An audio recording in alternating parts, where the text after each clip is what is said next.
Welcome to கேஜம் ஹெல்த்ரப் நிவேதா நம்ம கூட ஸ்வேதா இருக்காங்க. ஆப்டிடியூட்ல இருந்து பெர்சன்டேஜ் டாபிக் வந்து வாட் பர்சன்டேஜ் பார்க்கலாம். ஃபர்ஸ்ட் இப்போ பர்சன்டேஜ்னா என்னன்னா இதுல இந்த வேர்ட்லயே இருக்கு பெர்சென்ட். பெர்னா 1 பை சென்ட்னா 100. தட் இஸ் 1 பை 100 தான் வந்து பெர்சன்டேஜ் அப்படின்னு சொல்றோம். இதுல வந்து அடுத்த கான்செப்ட் என்னன்னா வாட் பர்சன்டேஜ் அப்படின்னு நம்ம பார்க்கலாம். வாட் பர்சன்டேஜ்னா என்னன்னா क्वेश्चनல வந்து வாட் பர்சன்டேஜ்ன்ற வேர்ட் கொடுத்திருப்பாங்க, அதனால நம்ம அப்படி சொல்றோம். இதுல வந்து ரெண்டு கான்செப்ட் இருக்கு. ஒன்னு என்னன்னா x is what percentage of y and x is what percentage more or less than y அப்படின்னு சொல்றாங்க. இதுல ஃபர்ஸ்ட் கான்செப்ட் என்னன்னா இதுல what percentage கொடுத்துட்டாங்க. நெக்ஸ்ட் என்னன்னா ஆஃப் அப்படின்னு சொல்லி கொடுத்துருக்காங்க. இப்போ ஆஃப்னு சொன்னோம்னா ஆஃப் பக்கத்துல என்ன வேர்ட் இருக்கோ அதை வந்து நம்ம டினாமினேட்டர்ல போடணும். இப்போ ஆஃப் பக்கத்துல y இருக்கு, அப்போ y வந்து நம்ம டினாமினேட்டர்ல போடணும், மிச்சம் இருக்கிற x வந்து நியூமரேட்டர்ல போடணும். That is x by y into 100 அப்படின்னு சொல்றோம். நெக்ஸ்ட் என்னன்னா x is what percentage, that is what percentage னு கொடுத்திருக்காங்க, more or less than y. இப்போ இதுல வந்து ஆஃப்னு பார்த்தோம், இதுல more or less னு கொடுத்துட்டாங்கன்னா more or less or exceed அந்த மாதிரி வார்த்தைகள் கொடுத்துருந்தாங்கன்னா அது பக்கத்துல தேன் இருக்கும். அந்த தேனுக்கு பக்கத்துல என்ன லெட்டர் இருக்கோ அதை வந்து நம்ம அதே மாதிரி டினாமினேட்டர்ல போடணும். அப்புறம் டினாமினேட்டர்ல போடுறது இல்லாம செகண்ட் லெட்டராகவும் போடணும். அப்போ செகண்ட் லெட்டர் இங்க y, அதுக்கு முன்னாடி வந்து x போடணும். அப்போ என்ன கிடைக்கும்னா x minus y divided by y into 100 நமக்கு கிடைக்கும். next problem, if x is 10% more than y, then by what percent y is less than x? இதுல என்னன்னா if x is 10% more than y அப்படின்னு சொல்லி ஒரு கண்டிஷன் கொடுத்திருக்காங்க. x வந்து 10% more than y ஆ இருக்கும். then what percentage, இந்த क्वेश्चनலயே கொடுத்திருக்காங்க what percentage y is less than x. இதுல என்ன கொடுத்திருக்காங்க less thanன்ற வேல்யூ கொடுத்திருக்காங்க. இப்போ என்னன்னா என்ன given கண்டிஷன்னா x க்கு y க்குமான கண்டிஷன். இப்போ x வந்து 10% more than y, அப்போ y வந்து நம்ம ஃபிக்ஸ்ட் 100 ன்னு வெச்சுக்கலாம். அப்போ x வந்து எவ்வளவு இருக்கும், அதோட 10% அதிகமா இருக்கும். 10% என்னன்னா 1 by 100 into 100, இதுதான் 10%. அப்போ 100 100 கேன்சல் ஆயிடும். அப்போ இருக்கு 10. அப்போ 100 plus 10 வந்து 110 நமக்கு கிடைக்கும். அப்போ x வந்து 110. இப்போ என்னன்னா இந்த ஃபார்முலா வந்து நம்ம சப்ஸ்டிட்யூட் பண்ண வேண்டியதான். x is less than y. அப்போ இது என்னன்னா second y is less than x, இதுதான் செகண்ட் கண்டிஷன். இப்போ x வந்து டினாமினேட்டர்ல ஃபர்ஸ்ட் போடணும், அப்புறம் செகண்ட் டேர்ம் போடணும், மைனஸ் ஃபர்ஸ்ட் டேர்ம் என்னன்னா இந்த y, இந்த y போடணும். இப்போ இத சப்ஸ்டிட்யூட் பண்ணும்போது என்ன கிடைக்கும்னா into 100. இப்போ நமக்கு y என்னன்னா 100 minus 1, x வந்து 110 divided by 110 into 100, which is equal to minus 10 divided by 110 into 100. இப்போ இந்த 10 இது கேன்சல் ஆகும், which is equal to minus 100 by 11 நமக்கு கிடைக்கும். இதுல ஏன் நமக்கு மைனஸ் கொடுத்திருக்காங்கன்னா இதுல வந்து क्वेश्चनே வந்து less than அப்படினு சொல்லி கொடுத்திருக்காங்க. less thanனா நமக்கு மைனஸ்ல தான் வரும். இதே மோரா இருந்துச்சுனா பாசிட்டிவ்ல வரும். இத மட்டும் நம்ம ஞாபகம் வச்சுக்கணும். Next question, if a height is 10% more than b height, by how much percent less is b height than that of b? if a height, என்ன கண்டிஷன் கொடுத்திருக்காங்க, இதுல மாதிரி இதுலயும் ஒரு கண்டிஷன் கொடுத்திருக்காங்க. a height is 10% more than b's height அப்படினு சொல்றாங்க. by how much percentage less is b's height than that of a அப்படினு சொல்றாங்க. இப்போ என்னன்னா இந்த மாதிரி a வும் b யும் ஃபிக்ஸ் பண்ணிக்கலாம். இப்போ a height is 10% more than b, அப்போ b வந்து 100 ன்னு வெச்சுக்கலாம். 10% more, அப்போ 10% னா 100, sorry 10, அப்போ 100 plus 10 வந்து 110 அப்படினு சொல்றோம். by how much percentage this b height than that of a. இப்போ இதுல a ஆஃப்ன்ற வார்த்தை பார்க்கணும். ஆஃப் இப்போ இதுல வந்து more or lessன்ற வார்த்தையும் இருக்கு, ஆஃப்னு இருக்கு. அப்போ வந்து நமக்கு செகண்ட் ஃபார்முலாக்கு தான் நம்ம போறோம். அது எப்படின்னா ஆஃப் பக்கத்துல a இருக்கு, அப்ப டினாமினேட்டர்ல a, இங்க பின்னாடி செகண்ட் டேர்ம்ல a, அப்புறம் முன்னாடி வந்து b ன்னு போடுறோம்.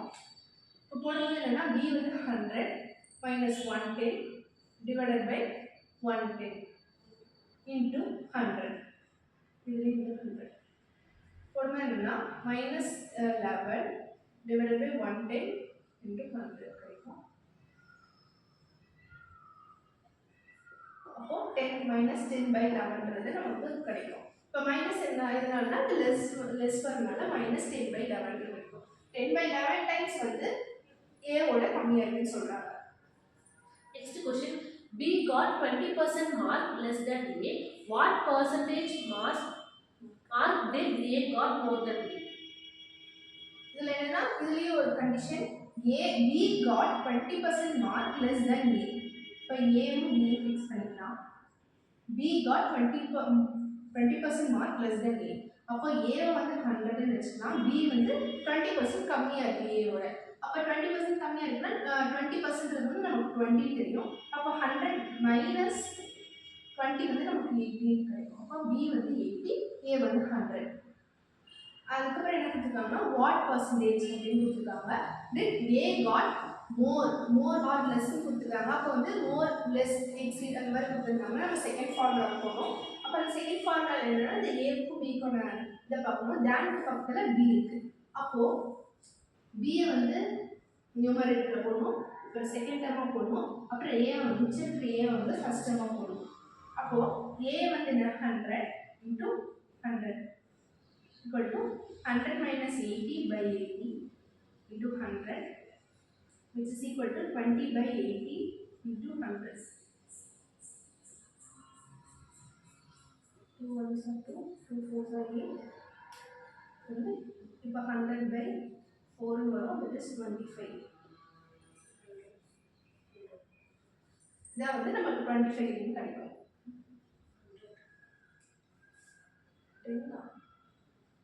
Next question. Two numbers are respectively 12.5% and 25% more than their third number.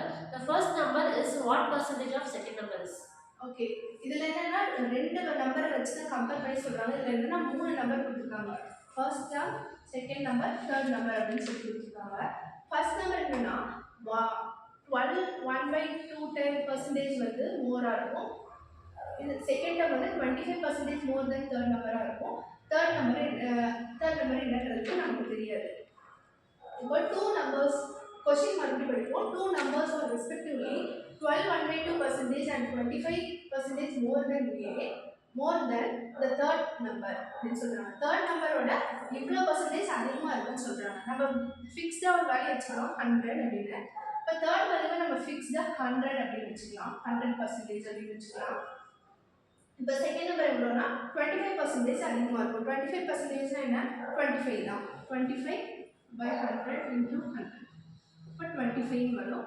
இப்போ 100 ப்ளஸ் 25 போடும்போது 125 கிடைக்கும். இதுதான் நமக்கு செகண்ட் நம்பர். தேர்ட் நம்பர் என்னன்னா ஃபர்ஸ்ட் நம்பர் என்னன்னா தேர்ட் நம்பரோட 12 1/2% வந்து அதிகமாக இருக்குன்னு சொல்கிறாங்க. அப்போ 12 1/2 எவ்வளோ? இப்போ வந்து என்னன்னா 24 + 1 25/2 100 into 100 போட்டோம்னா 25/2 தான் கிடைக்கும். இப்போ 25/2 + 100 அப்படின்னு சொல்கிறோம். இப்போ என்ன பண்ணுறோம்னா 200 + 25 225/2. இதுதான் நமக்கு ஃபர்ஸ்ட் நம்பர். ஸோ நமக்கு ஃபர்ஸ்ட் நம்பர் என்னன்னா 225, செகண்ட் நம்பர் என்னன்னா 125, தேர்ட் நம்பர் என்னன்னா 100. இந்த தேர்ட் நம்பரை நம்ம 100 ஃபிக்ஸ் பண்ணி தான் இந்த கொடுத்துருக்கிற கிவன் வேல்யூலேருந்து நம்ம கண்டுபிடிச்சிருக்கோம். இப்போ என்ன கொஸ்டின் கேட்குறாங்கன்னா the first number is what percentageன்ற வார்த்தை வந்துருச்சு. Second number what percentage of second நம்பர்னு கொடுத்துருக்காங்க. அப்போ ஆஃப்ன்ற வார்த்தை வந்துச்சு. இதில் என்னன்னா what percentage ஆஃப்னா நமக்கு ஃபர்ஸ்ட் ஃபார்ம்லாம் தெரியும். அப்போ என்னன்னா ஆஃப்க்கு பக்கத்தில் என்னன்னா செகண்ட் நம்பர்னு இருக்கு. அப்போது செகண்ட் நம்பர் வந்து டினாமினேட்டரில் இருக்கணும். ஃபர்ஸ்ட் நம்பர் வந்து நியூமரேட்டரில் இருக்கணும். அப்போ ஃபர்ஸ்ட் நம்பர் என்ன? ஃபர்ஸ்ட் நம்பர் வந்து பை 225/2 டிவைடட் பை 2 என்னன்னா 125. இது போடும்போது நமக்கு என்ன கிடைக்குமா 225/2 into 125 into 100. இதெல்லாம் நம்ம கேன்சல் பண்ணுறது என்னன்னா 90%ன்ற வேல்யூ வந்து நமக்கு கிடைக்கும். ஓகே, இன்னைக்கு வந்து ஆப்டிடியூட் வந்து பர்சன்டேஜ் வந்து வாட் பர்சன்டேஜ் பார்த்தோம். ஒரு 4 கொஷின்ஸ் பார்த்தா சொல்லி கொடுத்த ஷெட்டாக் தேங்க்யூ சொல்லலாம். தேங்க்யூ.